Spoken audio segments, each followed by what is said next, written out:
नमस्कार। शाम 7 बजे की स्पेशल लाइव डिस्कशन में आपका एक बार फिर स्वागत है। यूपी तक पर आज योगी कैबिनेट ने शपथ ले ली है। एक योगी के साथ उनके 52 सहयोगियों ने शपथ ली है। इसमें कैबिनेट मंत्री, स्वतंत्र प्रभार राज्य मंत्री और राज्य मंत्री शामिल हैं। तो मुद्दे की बात यह है कि इस कैबिनेट की खास बात है क्या, आखिर इस कैबिनेट में किस तरह के चेहरों को जगह दी गई है, कौन से वो राजनीतिक समीकरण हैं जो साधे गए हैं और क्यों इसे 2024 का मंत्रिमंडल कहा जा रहा है। इसके अलावा इस कैबिनेट में योगी आदित्यनाथ की कितनी चली है और कितनी प्रधानमंत्री नरेंद्र मोदी और अमित शाह ने अपने लोगों को इस मंत्रिमंडल में शामिल किया। इन तमाम चीजों पर बात करने के लिए हमारे साथ हमारे मौजूद मेहमान जुड़ेंगे। फिलहाल हमारे साथ पुष्पेंद्र शर्मा है। खासतौर पर पश्चिम की राजनीति पर हम लगातार इनसे बात करते हैं। आपके साथ सैयद कासिम साहब हैं, वरिष्ठ पत्रकार हैं। रजत है जो कि यूपी तक में हमारे सहयोगी हैं और मैं नीरज। पहला सवाल पुष्पेंद्र जी और सैयद कासिम साहब आपसे। सैयद कासिम साहब, पहला सवाल आपसे कि सबसे बड़ा जो इसमें इस मंत्रिमंडल का सस्पेंस था वो ये था कि केशव मौर्य डिप्टी सीएम बनने जा रहे हैं या नहीं बनने जा रहे हैं। हारने के बाद माना जा रहा था, सारी परिस्थितियां कह रही थी कि वो बनेंगे, लेकिन फिर भी एक सस्पेंस बना हुआ था और आखिरकार केशव मौर्य ने योगी के बाद सबसे पहले शपथ ली डेप्यूटी सीएम के तौर पर। उनकी पूरी बॉडी लैंग्वेज जो थी वो बेहद आत्मविश्वास से भरी हुई थी। आप क्या कहेंगे इस शपथ के बारे में? क्या ये योगी आदित्यनाथ की मर्जी से हुआ है, उनकी सहमति से हुआ है, केंद्र की मर्जी चली है, या क्या समीकरण है इस नियुक्ति का? पुष्पेंद्र जी, आप क्या कहेंगे? अपने पहरेदार बिठाए हैं दिल्ली ने, लखनऊ में। देखिए, पहले तो सैयद कासिम साहब ने बहुत अच्छे शब्दों में बात कही कि केंद्र का दखल बताया और उन्होंने ये भी कहा कि कुछ और पहलू भी हैं। मुझे भी लगता है इसके कुछ पहलू हैं।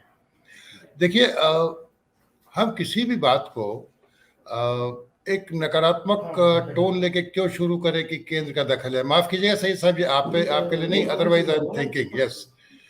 हम ये क्यों नहीं मान लेते कि ये सारे कयास थे कि साहब अरविंद शर्मा का झगड़ा था, ये बनावटी था, और केशव मौर्य से जो भी उनके समीकरण है योगी जी के, वो एक अलग बात है, वहां पे मर्जी चली होगी। लेकिन ये जब हमारी आपकी पिछली चर्चा हो रही थी तो तय हो रहा था कि भाई लखनऊ में तय हो रहे हैं नाम या दिल्ली में हो रहे हैं। तो मुझे लगता है कि कहीं ना कहीं दोनों पक्षों ने, यानी दिल्ली ने और लखनऊ यानी योगी जी ने, एक आपसी अंडरस्टैंडिंग अब बन गई है और मैच्योर कर लिया है अपने आप को कि भाई सबको साथ लेके ही चलना पड़ेगा, किसी एक का नहीं चलेगा। और ये मंत्रिमंडल उसी का नतीजा दिखाई दे रहा है, क्योंकि योगी जी जीते, सब कुछ जिताया, अच्छी तारीफ की, अमित शाह उनकी तारीफ करते हैं। कल का अगर आप अमित शाह के साथ उनकी केमिस्ट्री देखें तो लग ही नहीं रहा था कि कहीं कोई वैर भाव होगा। मोदी जी जहां जाते हैं उन्हें उपयोगी बताया, उनकी सराहना की खुले दिल से। तो मुझे लगता है कि दिलों से जो अगर कहीं कोई मैल था, या सिर्फ मीडिया की तरफ से था या हम लोगों की तरफ से था, तो वो इसमें कहीं दिखाई नहीं देता। और उसको वैसे भी कह सकते हैं जैसे कि कासिम साहब ने कहा कि साहब केंद्र की ज्यादा चली है, लेकिन मेरा मानना यह है कि दोनों ने मिलकर एक ऐसा समीकरण और ऐसा केमिकल एक तैयार किया जो 2024 के लिए भरपूर फसल पैदा कर सके। एक ऐसा रसायन पैदा किया है। आप देखें तो पेनोरामिक व्यू डालें तो ज्योग्राफिकली, सोशल समीकरण, सामाजिकों को देखें, हम युवाओं को देखें, हम महिलाओं को देखें, तो आप ये सोचिए कि कितनी माथापच्ची के बाद ये की गई। और इसमें सारी वो चीजें दिखाई दे रही हैं जिनकी आप और हम चर्चा करते रहे। हालांकि हम लोग सोच रहे थे कि बहुत ज्यादा चौंकाने वाली बातें होंगी, उतनी चौंकाने गुप्त तो रहा है ना नीरज जी, जो आपकी हमारी बात हो रही थी उसमें कॉन्फिडेंशियल रहा, गुप्त रहा, लेकिन ऐसा नहीं हुआ कि बहुत चौंकाने वाली बात हो। अगर केशव मौर्य जी का नाम और कुछ लोग नहीं ले रहे थे तो मुझे याद है कुमार अभिषेक भी थे, आप भी थे, सब लोग थे, और ये कहा जा रहा था कि नहीं केशव मौर्य जरूर होंगे। चर्चा थी तो कयास था तो दूसरे पे कौन होगा, बेबी रानी मौर्य होंगी, ब्रजेश पाठक होंगे, श्रीकांत होंगे। अगर चौंकाने वाली बात है तो श्रीकांत जी का इस सूची में नाम ना होना मुझे चौंका रहा है। बाकी जो सारी बातें मुझे दिखाई दे रही है वो 2024 पहली बार, पहला फेज और आगे की तैयारी। देखिए, यंग लीडरशिप और लीडरशिप की सेकंड लाइन तैयार करने की तैयारी भी इस मंत्रिमंडल के गठन में मुझे दिखाई दे रही है।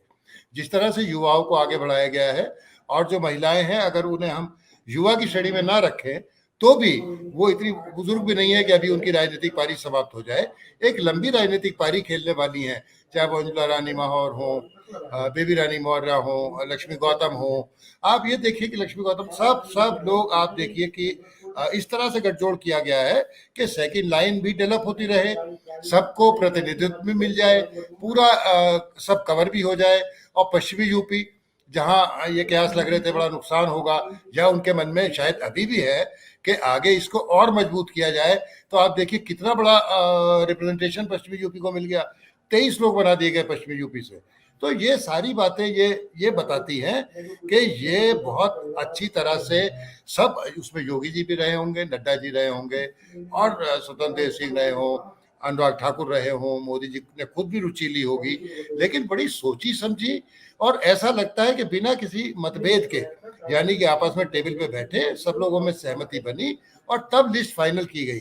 तो मुझे जो कासिम साहब दूसरा पहलू लग रहा है वो ये है कि आपस में बड़े लक्ष्यों की वजह से जो छोटे मनभेद हैं, आपस के मतभेद हैं, उनको शायद समाप्त करके इसका सूची का निर्धारण किया गया। तो मुझे तो एक ये विहंगम दृष्टि के डालता हूँ तो एक बड़ा अच्छा मंत्रिमंडल अभी तक लग रहा है। चौंकाने वाली बात श्रीकांत शर्मा की है, क्या उन्हें कहीं एडजस्ट किया जाएगा, क्या उन्हें रिजर्व फोर्स में रखा गया है? पुष्पेंद्र जी जिनका पत्ता कटा है उस पर आएंगे हम लोग।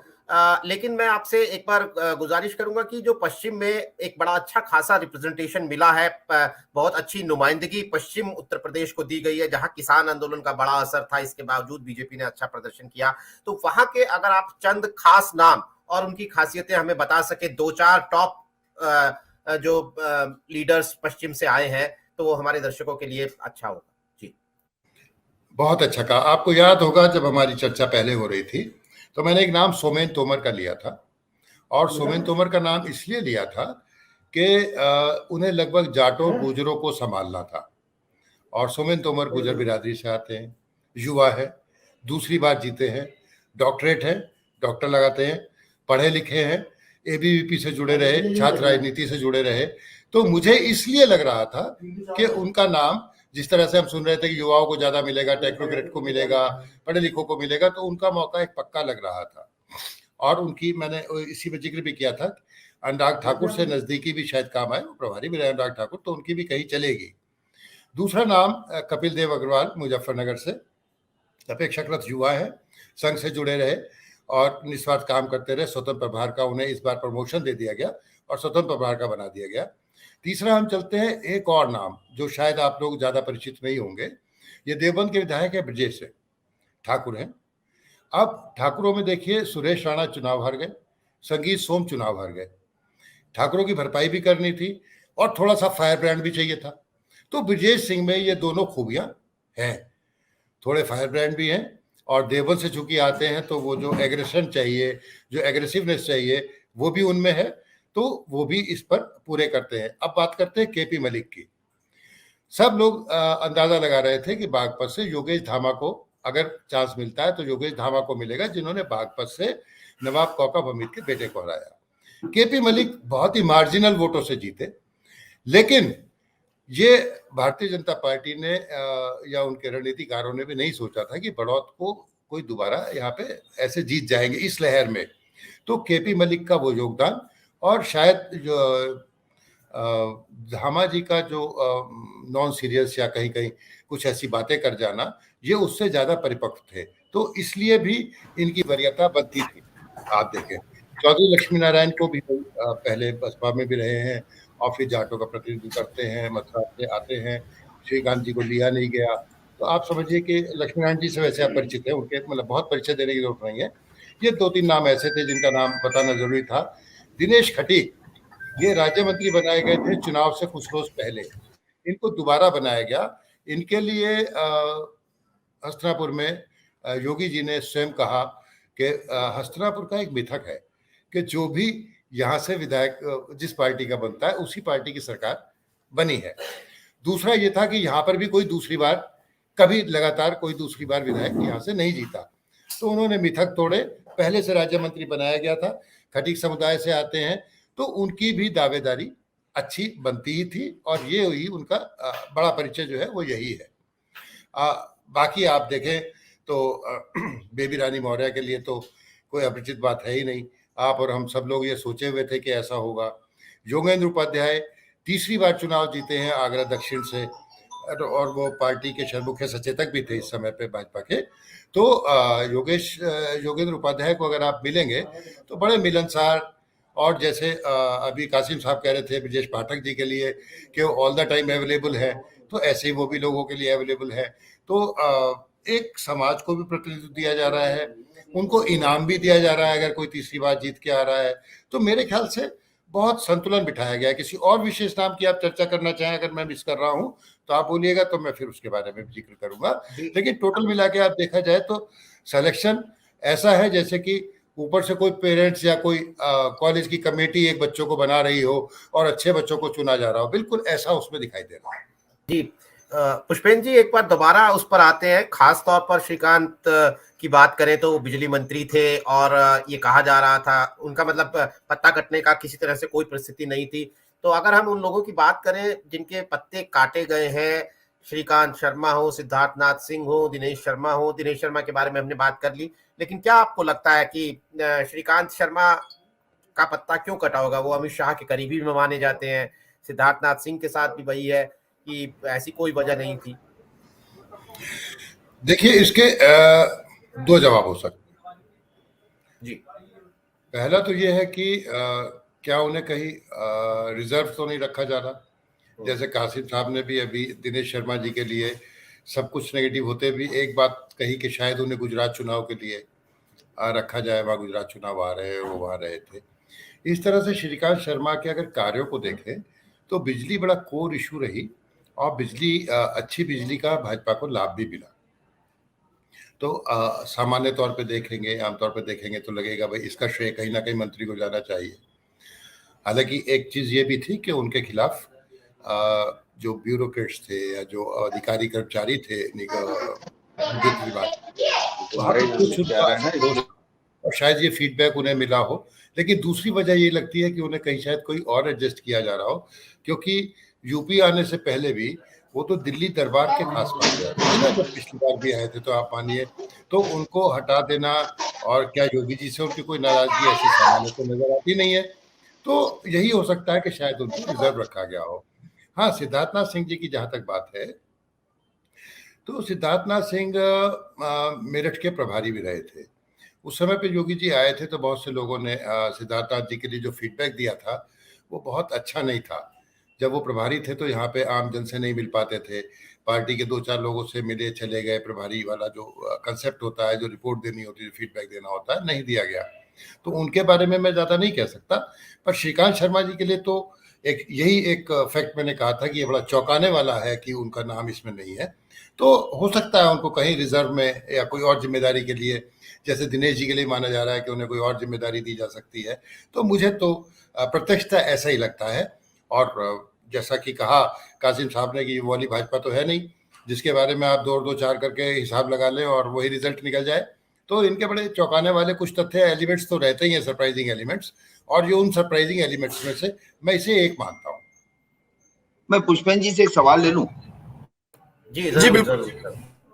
पुष्पेंद्र जी, एक चीज ये मैं जानना चाहता, चूंकि सिद्धार्थनाथ सिंह और श्रीकांत शर्मा ये दोनों लोग वो मंत्री थे जो सरकार की ओर से प्रवक्ता थे, सरकार के प्रवक्ता। तो कहीं ऐसा तो नहीं कि उसमें फेल हुए हों ये दोनों लोग और वो अच्छे प्रवक्ता न साबित हुए हों? कासिम साहब, आपका सवाल बहुत वाजिब है। और जब आपको ऐसी जिम्मेदारी दी जाती है तो प्लस माइनस दोनों आपके साथ चलते हैं। अगर आप बहुत अच्छा करते हैं, क्योंकि ये सामने है, इसमें कहीं पीछे नहीं है, रिजल्ट कार्ड सामने दिखाई देता है। और जहाँ तक श्रीकांत शर्मा जी का सवाल है तो वो तो इस जिम्मेदारी को बहुत अच्छे से निभाते हुए मुझे दिखे नहीं। सिद्धार्थनाथ सिंह जरूर इसमें ज़्यादा आगे बढ़ चढ़ के हर एक कैबिनेट मीटिंग का, दूसरी चीज़ों का जो ब्रीफिंग करते थे सिद्धार्थनाथ किया करते थे।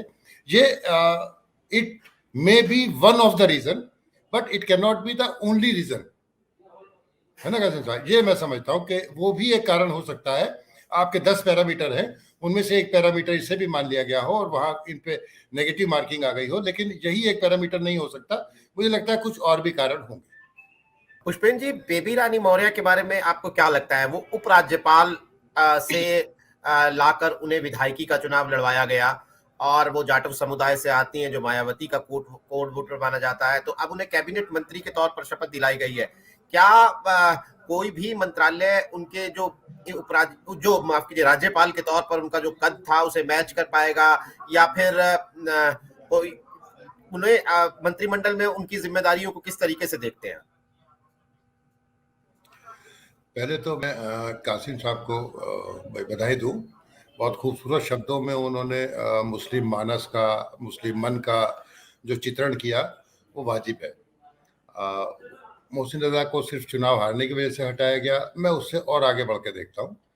देखिए, अगर उनकी जगह जो नेतृत्व है भाजपा का, वो चेहरे क्यों ना बदले, क्यों ना प्रयोग करे कि किसी और चेहरे को आगे लाया जाए, तभी तो विस्तार होगा ना। मुस्लिमों में विस्तार के लिए भी तो नए नए चेहरे आते रहेंगे तो बदलेगा कासिम साहब, ये मेरा मानना है। वो हटाना एक बात है, पर नए नए चेहरे और लोगों को जोड़ना, और जैसा कि क्या ये इसे हम इन्हें पसमानदा में ले सकते हैं अंसारियों को? आप म्यूट पे हैं कासिम साहब। अंसारी पसमानदा ही है, पसमानदा है ना साहब। तो ये पसमानदा को एक टारगेट मान लिया गया है बीजेपी की तरफ से उनकी रणनीति में, और पसमानदा मुस्लिमों को अपने वोट बैंक में तब्दील करने की भारतीय जनता पार्टी की जबरदस्त तैयारी है।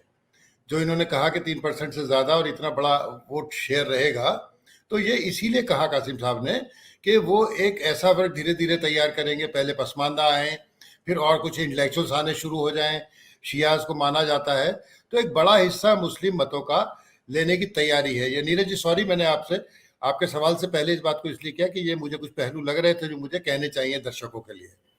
जहां तक बात आती है बेबी रानी मौर्य की, तो देखिए, उनका पॉलिटिकल कैरियर, आगरा की वो मेयर बनी और उसके बाद उत्तराखंड की राज्यपाल रही। अब उत्तराखंड भी कोई ऐसा बड़ा राज्य तो नहीं माना जा सकता कि जिसे बहुत बड़ी कहें, लेकिन फिर भी ये संकेत जैसे ही राज्यपाल से वो वापस आई थी, बिना किसी कारण के उनको हटाया गया, तो एक कारण स्पष्ट था कि कुछ और होने जा रहा है। इसमें एक और एक 11 तब हुए जब पंजाब में कांग्रेस ने चन्नी को सीएम बनाया, तो पूरे सब जगह एक चर्चा चलने लगी, दलित चेहरे को मुख्यमंत्री बना दिया, दलित चेहरे को मुख्यमंत्री बनाया दलित को, तो इसका बड़ा लाभ मिलेगा। तो भारतीय जनता पार्टी ने तभी से उसको काउंटर करने के लिए ये तैयारी शुरू कर दी कि किसी दलित चेहरे को अपने यहाँ भी बढ़ाया जाए, और उसमें भी दलित महिला हो जाए तो सोने पे सुहागा। तो ये उसी समय पे आप अगर याद करें तो ये चर्चाएं शुरू हो गई थी, और ये भी माना जा रहा था कि इनको अहम जिम्मेदारी दी जाएगी। अब उसके मकसद देखिए बहुत है, भाई वो महिला है, महिला को आपको लुभाना है, महिलाओं का इतना बड़ा वोट मिला है तो महिलाओं को आगे करना है। फिर वो दलित महिला है, तो दलित महिलाओं को आगे बढ़ा के तो और आप एक मैसेज दे रहे हैं। तीसरा, इस चुनावों में हमने देख लिया कि जो मायावती जी का हम कोर वोट मानते थे, या ये मानते थे कि उसे कहीं कोई हिला नहीं सकता, उसमें खुलेआम सेंध लगी और करीब 10% वोट उनका कम हो गया। तो अगर ये विरासत बिखरती है, मान लीजिए कल को बसपा बिखरती है या और ज्यादा बिखरती है, या मायावती जी और कमजोर हो जाती है किसी भी वजहों से, तो इस विरासत को कौन ले? तो एक दलितों के लिए एक नेतृत्व, और वो भी महिला दलित महिला को लेके मुझे लगता है तैयारी है कि और दलित वोटों को स्थायी रूप से भारतीय जनता पार्टी के साथ जोड़ा जाए, उधर पसमानदा मुस्लिम्स को जोड़ा जाए, तो अपना विस्तार किया जाए। जो आपका सवाल है उसका मुझे यही जवाब समझ में आता है कि दलितों में एक ऐसी पैठ जो स्थायी हो जाए। कासिम साहब भी असल में यही कहना चाह रहे थे मुस्लिमों के लिए, कि वो हमेशा हमेशा जो कह रहे थे ना कि सदियों तक, बरसों तक, वो मानना यही था कि वो वोटर स्थायी रूप से जुड़ जाए, एक ही बार के लिए ना जुड़े। तो जैसे वो कह रहे हैं मुस्लिम जुड़ेंगे, तो ऐसे मुझे लगता है कि दलित भी धीरे धीरे, जिन्हें दलित भी जाटाओ, जिन्हें हम मानते हैं कि उनके कोर वोटर हैं। आपको याद होगा कि बेबी रानी मौर्य को आगरा में जब पोस्टर लगे तो उन्हें उस पर लिखना पड़ा बेबी रानी मौर्य। मौर्य से मतलब वो केशव प्रसाद मौर्य वाला नहीं, ब्रैकेट में लिखा गया जाटाओ, ये बताने के लिए कि वो प्रॉपर जाटाओ है। पुष्पेंद्र जी, हम जाटों की बात कर रहे हैं कोट अनकोट में। एक बड़ा सवाल ये भी कि जाटों को कितना आप देख पा रहे हैं कि उनको कैसा प्रतिनिधित्व दिया गया। बड़ी चर्चा थी कि एक डिप्टी सीएम भी बनाया जा सकता है। उस लहजे से मैं देखना चाहूँ कि जहाँ एक चर्चा डिप्टी सीएम की है, तो अभी आप मंत्रिमंडल में जाटों का प्रतिनिधित्व कैसा देख रहे हैं? क्योंकि बड़ा सवाल है, जिस तरीके से जयंत चौधरी ने 8 सीटें निकाली हैं और वो भी जाटों पर सेंधमारी की कोशिश कर रहे हैं। हमने चर्चा भी की थी उस पर एक बार। तो मैं आपसे जानना चाहूंगा कि जाट क्या संतुष्ट नजर आएंगे जो प्रतिनिधित्व मिला है? देखिए, कोई भी कम्युनिटी ये कभी नहीं कहेगी कि मेरा पेट भर गया, है ना। अब आपको चयन भी करना था, संतुलन भी बनाना है। अगर उनके हम वोट देखें और जिसका जितना हिस्सा उसकी उतनी भागीदारी, उस हिसाब से अगर 3 लोग वहाँ प्रतिनिधित्व कर रहे हैं उनका, तो अगर एक निष्पक्ष होकर हम लोग सोचे तो ये कम तो है नहीं, है ना। केंद्र में संजीव बालियान बैठे हैं, दूसरे बैठे हैं, इधर भूपेंद्र चौधरी हो गए, लक्ष्मी नारायण हो गए, केपी मलिक हो गए, तो अब ये इसे कम तो नहीं कहा जा सकता, लेकिन उनकी इच्छा तो जरूर रहेगी साहब। जब भी कोई आएगा तो वो तो शिकायत करेंगे, और दो और दो और दो। तो ये जो रजत आप सोच रहे हैं, बात सही है। इससे विपक्षियों को भी मौका मिलेगा कि देखो 3 ही बने हैं, हम तो होते तो पता नहीं क्या कर लेते। देखो ये तो कहने की बातें हैं, लेकिन ये अनुपात में, जैसे अभी कासिम साहब ने कहा कि साहब पश्चिमी यूपी को 23 मिले हैं, है ना। तो अगर मैं पूरब का पत्रकार होता तो मैं भी कहता पूर्वांचल की बड़ी उपेक्षा हो गई, कानपुर की बड़ी उपेक्षा हो गई, वहां की उपेक्षा हो गई। तो आम अगर मोटे तौर पे देखा जाए तो ये सही प्रतिनिधित्व है, कोई इसमें कमी मुझे नहीं लगती। लेकिन हाँ, जाट बिरादरी को ये कहने का मौका जरूर रहेगा कि कम है हमारे लोग, और होने चाहिए थे। एक दर्शक सवाल कर रहे हैं कपिल गुप्ता की गुर्जर कोई नहीं है, तो मैं उनको जानकारी दूं, गुर्जरों की तरफ से भी एक मंत्री बने हैं, मैं नाम भूल रहा हूं उनका, लेकिन गुर्जर के तौर पर भी मुख्यमंत्रियों को प्रतिनिधित्व मिला। पुष्पेंद्र जी, अगर आप सोमेन तोमर की बात करें। नीरज जी, आपका सवाल। रजत, 1 मिनट में कहना चाहूँ, रजत आपका ऑडियो थोड़ा वीक है, थोड़ा उसका जी, गुर्जर समुदाय से मंत्रिमंडल में कौन आया है, एक दर्शक पूछ रहे हैं। सोमेन तोमर आए हैं मेरठ से, डॉक्टर सोमेन तोमर जी। तो जाटों को इतने मंत्री, गुर्जर को 1 मंत्री, वो भी मतलब राज्य मंत्री। और गुर्जर जो है वो बिरादरी वो है जिसने किसान आंदोलन में के बाद भारतीय जनता और किसान आंदोलन के चलते हुए भी भारतीय जनता पार्टी के पीछे बड़ी मजबूती से खड़ी हुई बिरादरी थी। और गुर्जरों को एक चीज आप देखिए, भाजपा को इस तरह उसने जिताया है कि भडाना को हराया है, मदन भैया को हराया। ये गुर्जरों के मतलब शौर्य और उनके उसके प्रतीक कहे जाते थे। तो उसके बाद गुर्जर सिर्फ 1 मंत्री, क्या ये कम नहीं है शर्मा जी, पुष्पेंद्र भाई? नहीं, आप बिल्कुल सही कह रहे हैं। और गुर्जर बिरादरी परंपरागत रूप से भी अगर आप देखें तो जाटों के मुकाबले ज्यादा बीजेपी के करीब मानी जाती थी, तो उनका हक ज्यादा का बनता था। और तेजपाल नागर के लिए बात हो रही थी कि उनको जरूर मिलेगा, हालांकि इसकी भरपाई उन्होंने की है। अब देखिए, जैसे बुलंदशहर से नरेंद्र भाटी को जिताकर गुर्जरों को प्रतिनिधित्व दिया है, उनके अगर थोड़े बहुत जख्म थे तो उनमें मरहम लग रहा है। सुरेंद्र नागर पहले से वहां पे राज्यसभा सांसद उनको बनाया गया है, प्रतिनिधित्व दे रहे हैं। लेकिन विधायक भी कमी थे ना। प्रदीप चौधरी थे जिन्होंने धर्म सिंह सैनी को हराया सहारनपुर से नकुड़ में, तो ये माना जा रहा था कि उनको बनाया जा सकता है। अगर मृगांका जीत जाती कैराना से तो मृगांका का भी हक बनता, शायद उनको भी दिया जाता। तो इतने विधायक शायद उस, अब नरेश गुर्जर जो लोनी वाले हैं, वो आपको मालूम ही है कि भाई एक पहलू तो ये है कि वो बड़े गर्म थे और गुस्सैल थे, वो बयान देते रहे। लेकिन ये भी मत भूलिए कि मरते हुए किसान आंदोलन को जिंदा उसने ही किया था। वो जाके ना भिड़ते, ना टिकैत रोते, और ना वो किसान आंदोलन में दम पड़ता। उस दिन 26 जनवरी के बाद बोरिया बिस्तर सिमटने वाला था, उसके पीछे भी वही थे। तो ऐसे कारण है कि अगर हम आबादी के हिसाब से भी देखें तो जाटों से थोड़ी कम आबादी है उनकी, लेकिन जितने लड़े हैं और आगे और कहीं ना कहीं वो हो सकता है कोई एडजस्टमेंट करें। लेकिन फिलहाल गुर्जरों में ये बात उठेगी जरूर। वो भी महत्वाकांक्षी एक कौम है, ऐसी नहीं है, लेकिन वो बड़ी रणनीति से चलती है और आपस में एका बहुत है। ये भी तय कर लेते हैं कौन सा बड़ा गुर्जर है। अगर 2 गुर्जर लड़ रहे होंगे तो वो तय कर लेंगे कि किसको देना, और एक ही तरफ जाता है 90% वोट, 10% इधर उधर जाता है। तो उनकी राजनीतिक अभिलाषाएं हैं, महत्वाकांक्षाएं हैं, और वो इसे भूलेंगे नहीं कि हमारे यहाँ से सिर्फ एक ही हुआ। वो अपने पे नजर डालेंगे और हो सकता है कि और लोगों को किसी और तरह से वो एडजस्ट करें। अब जैसे एमएलसी बने हैं, बन जाएंगे, बनी गए निर्विरोध, तो हो सकता है कहीं आगे चल के उनको कुछ और जिम्मेदारी ऐसी दी जाए। लेकिन हाँ, आज की तारीख में देखें तो थोड़ा सा वो हिस्सा कम लगता है।